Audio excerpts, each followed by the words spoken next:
Did your narcissist love you? Is that a question that runs through your mind that you're unsure about? Like, did they actually love me? Is it possible? Can a narcissist actually love at all? Are they even capable of love? Well, we're going to dive into that some today because a big debate is how do they show it, how they demonstrate it, what is actually going on. So I'm going to touch on three main things about narcissists and love and how that actually relates. If you guys are new here, my name is Ben Taylor. I'm a self-aware narcissist on this channel to provide awareness, growth, healing, and change.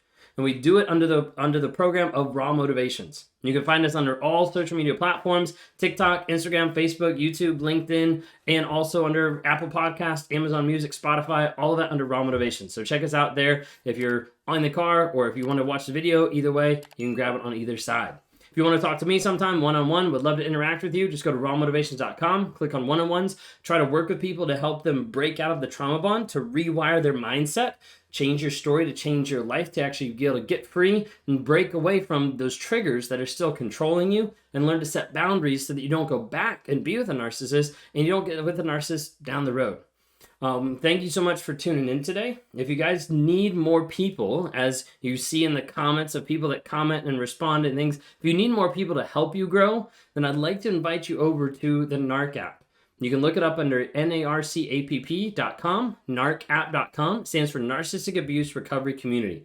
Community of like-minded people to help you heal, grow, and change. So engage with courses, tracking no contact, journaling, a bunch of other stuff that's built in there to help you focus on moving forward. You can tune in on the weekly lives and the challenges that we give in there, and also the monthly coaching where we bring in other experts from in different fields to help you along that journey and to help you move forward. So would love to have engaged with that.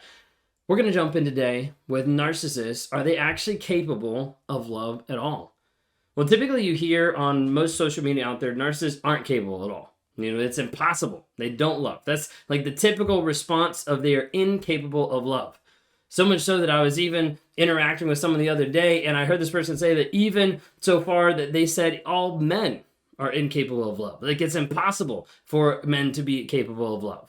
Well, we're going to dive into, three main points going into narcissists and love. And I want to be able to kind of debunk some of them and also give you a couple different perspectives that you might not have expected. Okay? First one is narcissists only love as good as they can. Have you heard this before?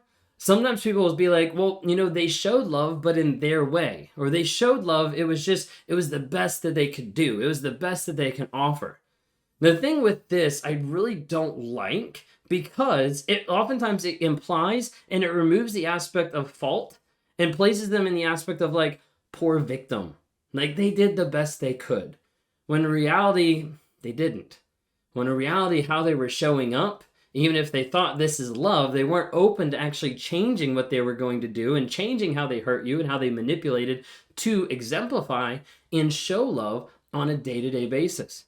Someone who does have love and is willing to love needs to also put in forth the effort to engage with that person, to help with that person, and to start growing themselves. You see, growing up, I had the definition, the idea of love as being control, complete control. Having control of another person, of their time, their money, their energy, like all these different things, that was control. Like, I'm going to be loving by knowing where you are at all times. I'm going to be loving by doing this. I'm going to be loving by being in control of this aspect. And the thing was, it was never loving, and it was never good enough love, like a good way to love, because it was still abusive. It was still controlling and putting another person down. Personally, I don't like this idea of narcissists only love as good as that they can or what they're able to. And I don't like people that end up like resigning to that idea and to that thought process because it really leaves you kind of backed into a corner and there's really nowhere to go with it. Well, they just love as good as they can, so I guess I'll just take whatever I can and move on. Okay? The second one that I wanted to bring up is narcissists don't love at all. Pretty popular, right? So we're going to dive into that one. And the last one about narcissists being capable of love, stick around for that, okay? Narcissists don't love at all. Everything is about control and keeping the mask alive. Because when it comes down to it, the narcissist is more infatuated with keeping the mask there, of making sure that they're in control of what other people see and think of them, and being in control of another person to be able to manipulate, to lord it over them, to feel special, to feel like the number one person in the universe, whatever it might be, to make sure that they're in control. You see, when we talk about narcissists and love, a lot of times people don't realize and don't bring up that narcissists don't really love themselves. Oftentimes people are like, oh, they just are in love with themselves. Like, no, they're in love with a mask. If they really had proper self-love, then they'd start working on themselves. Then they'd actually go to therapy and start changing and start growing. But instead, that infatuation of the image is more important than actually changing and actually being honest. Oftentimes a narcissist is hating themselves, is hating the things that they've done, the guilt and the shame that boil up, that they have to be able to put it on someone else. So as a result, they project that hate oftentimes onto you. You see, when we talk about narcissism, we're talking about shame and guilt avoidance. Like, let's move away from that as fast and as quick as possible. And as a result, the end result is I don't care if you get hurt. I don't care if you end up like getting damaged in that relationship, as long as I avoid shame and guilt. That's the whole idea. Like, let me avoid it at all costs, even if it hurts someone else. Now, what about like early stages of, like, you say they don't love at all. What about the early stages of like when they're in love or when they're love bombing, all those things? There's an aspect that narcissists will adhere to someone and kind of like cling to someone for a short period of time, being like, I'm in love with this person because they're so perfect. They're so wonderful. They're exactly who I wanted to be, exactly who I created them to be, all those things. Until you stop being perfect in their eyes. Until you get to the place where they realize, wait a second, this person's human. This person actually has boundaries. This person, responded. They said no to me. Like, all those type of things, all of a sudden, poof, it's gone. It's not really an aspect of love at that time being a choice. It's just more of a feeling, and then, well, that's gone. You're awful. Now you went from being all good, now you're all bad. Now it's trying to find someone else, okay? So when we're talking about that, narcissists don't engage with love at all because they don't. A lot of it is about control. Now, what about the aspect of narcissists being capable of love? I know I alluded to this earlier, and a lot of people don't either agree or, on the fence, okay? I think narcissists are capable of love, but it is very, very unlikely, okay? Because for a narcissist to be capable of love and actually start to demonstrate loving behaviors and loving ability, they'd first off have to get self-aware. They first have to know what's actually going on. That way they can take the self-love of their image and turn it to be self-love on themselves to work through the things that they've been doing wrong and the things that they've been beating themselves up, they've been shoving on other people, they've been raging out, cheating, lying, all those things, to be honest with that and start working forward. You see, just because a narcissist is self-aware doesn't mean that they want to change their behaviors. There's a lot of narcissists out there that are self-aware and don't care. They don't care if they're hurting someone else. They don't care if they're going through life not loving, not caring about other people. All they care about is still themselves. For a narcissist to actually get to the place where they could even approach on the idea of giving love, they'd have to go through ego death. They'd have to actually get to the place where they're going to take themselves out of the way and be like, hey, I'll learn to actually elevate someone else above my own needs.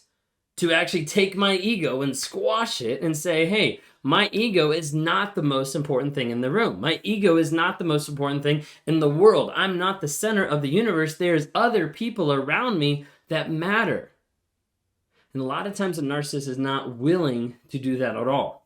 They won't remove themselves out of the way, set to the side, and put someone else's needs, focus, and care above their own. Whenever I was having to go through the aspect of like thinking like, do I love my wife? How does this actually work? What is love actually? Like, people would ask me early on my platform, they'd be like, well, what is love to you? Or like, how do you love? And all this kind of stuff. And I was just like, I don't know. Like, I didn't have a good definition for it then because I wasn't sure. In my mind, love was just control. Like, I had to be in charge. I had to win this argument. I had to do this. I had to provide, like whatever it was. Love wasn't about the other person. It was still about me. And so getting to the place of reframing my view of love and starting to elevate respect, honor, and truth, not of myself, but of someone else. And that's the aspect of taking my ego and putting it to the side and saying, hey, how can I help love, support, and care for someone else and view their needs more than mine and not put my needs above theirs? Because a lot of times the narcissist is only focused on it's all about me, it's all about me, it's all about me, and nothing else. For me, that meant coming into the relationship and admitting I'm actually wrong. to take accountability, to take responsibility of the shit that I've done. And actually say, hey, this is what I've done. This is how I'm owning up. This is how I want to change, to be able to show and to build that trust with my wife. Also, the big aspect coming into it of realizing it's not feelings. It's not this fantasy, this high, these warm, fuzzy feelings that make me feel so connected that sometimes I engage with like love bombing or getting a new supply. Those kind of feelings dissipate. And when they dissipate, a narcissist is typically like, well, no more love here. And it's really hard for them to step back from that place to be like, wait a second, I can actually look at someone, not view them as all good, all bad, but actually be like, hey, I'm making a commitment, I'm making a choice to be with this person and to exemplify love. Hopefully that makes sense. I know there's a lot of stuff that we kind of touched on there, and a lot of that at the end is coming from my perspective as a self-aware narcissist. I'm not saying that if you're with a narcissist that you should stick around and hope that they're going to love you, okay? If you're not seeing honesty, vulnerability, and consistent change, leave. I'm never recommending somebody to stay in an abusive relationship. Once you understand, if you've been in an abusive relationship and you feel like everything just doesn't make sense, first understand you're not crazy, you're not alone, you're not hopeless. Please reach out for help.